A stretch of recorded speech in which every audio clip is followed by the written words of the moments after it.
Selamat siang semuanya, kami dari kelompok 2.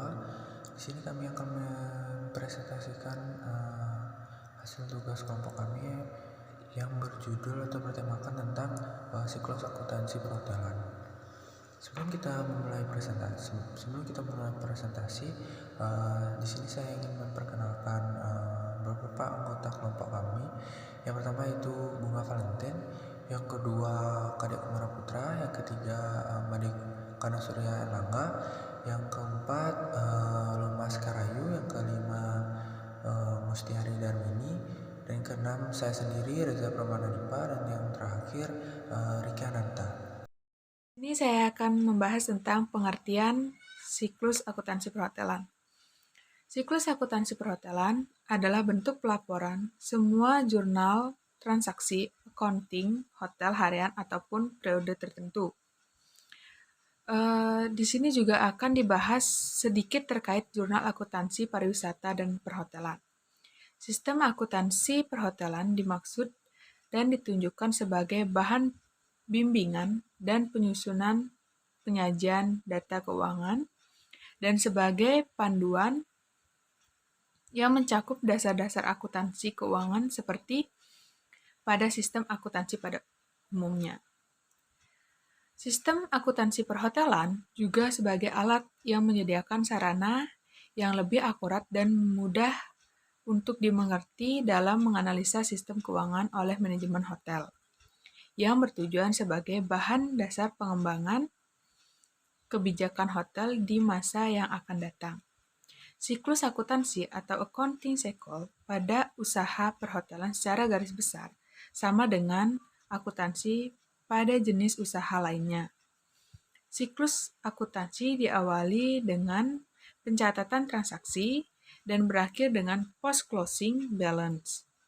Seluruh proses akuntansi dapat dilakukan secara manual maupun dengan menggunakan komputer. Terima kasih. Berikutnya akan dilanjutkan oleh teman saya. Selanjutnya, ada pun transaksi-transaksi penting yang terjadi dalam operasi akuntansi hotel. Antara lainnya, yang pertama adalah penjualan produk dan jasa. Transaksi harian penjualan produk dan jasa akan dicatat dalam buku khusus penjualan. Di akhir periode akuntansi baru akan dibuat jurnal khusus penjualan. Yang kedua, penerimaan kas dan pengeluaran kas atau cash disbursement. Penjualan tunai dan pengeluaran kas harian dicatat dalam buku khusus yang disebut dengan buku kas dan bank.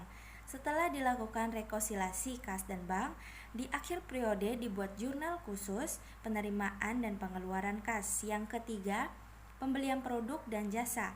Untuk efisiensi dan mempermudah pekerjaan bagi akuntansi, bagian harian pembelian produk dan jasa akan dicatat dalam buku khusus pembelian. Di akhir periode akuntansi dibuat jurnal khusus pembelian. Selanjutnya akan dipresentasi oleh teman saya. Baik, di sini saya akan menjelaskan tentang cara mengatasi tantangan akuntansi pada bisnis perhotelan. Nah, yaitu 1. Pelaporan berbasis cloud untuk setiap tenaga kerja.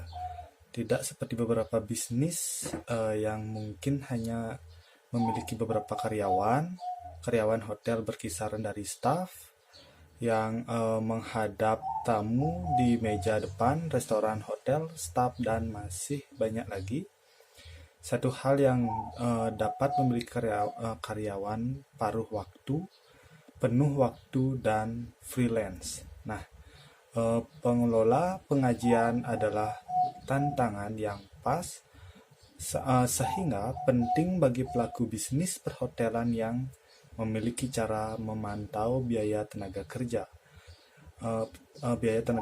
harian, pengelola lembur, mengawasi transaksi pengajian harian, dan memiliki akses ke fungsi pelapor yang sederhana.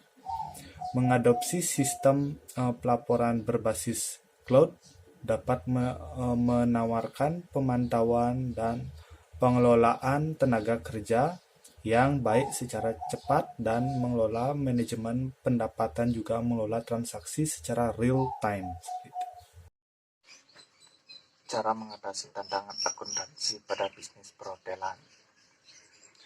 Yang kedua, memusatkan banyak sumber data. Sebagian besar pelaku bisnis perhotelan memiliki akses ke serangkaian set data, termasuk laporan keuangan atau logistik, survei kepuasan tamu, dan data aset dari berbagai properti. Dengan jumlah data yang sangat banyak, menganalisa semua itu secara manual adalah hal yang sangat menyulitkan.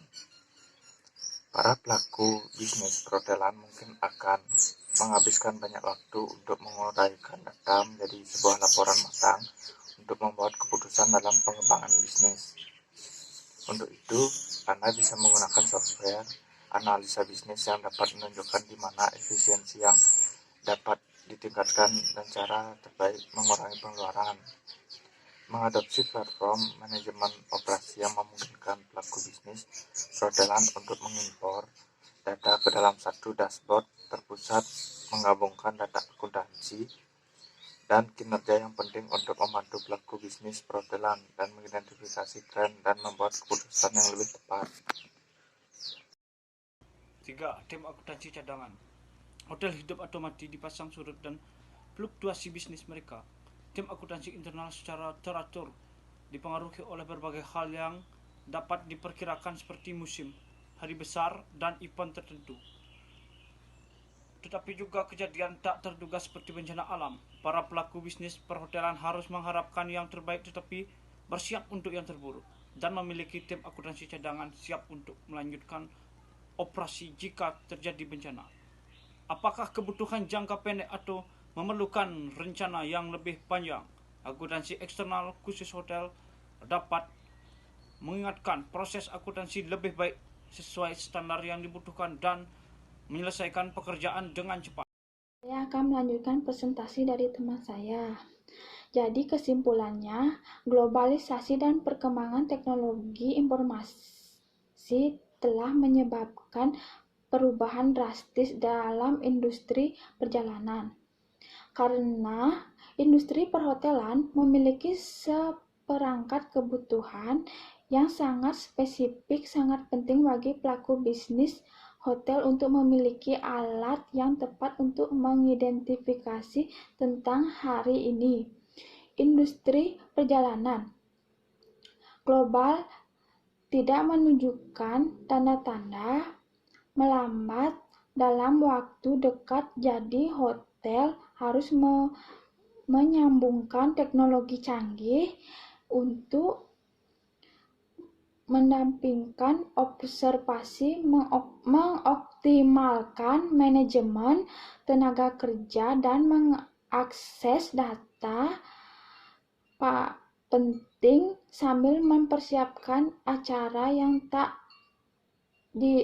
terduga berikutnya. Itulah presentasi dari kelompok kami. Apabila ada salah kata, mohon dimaafkan. Sekian dan terima kasih.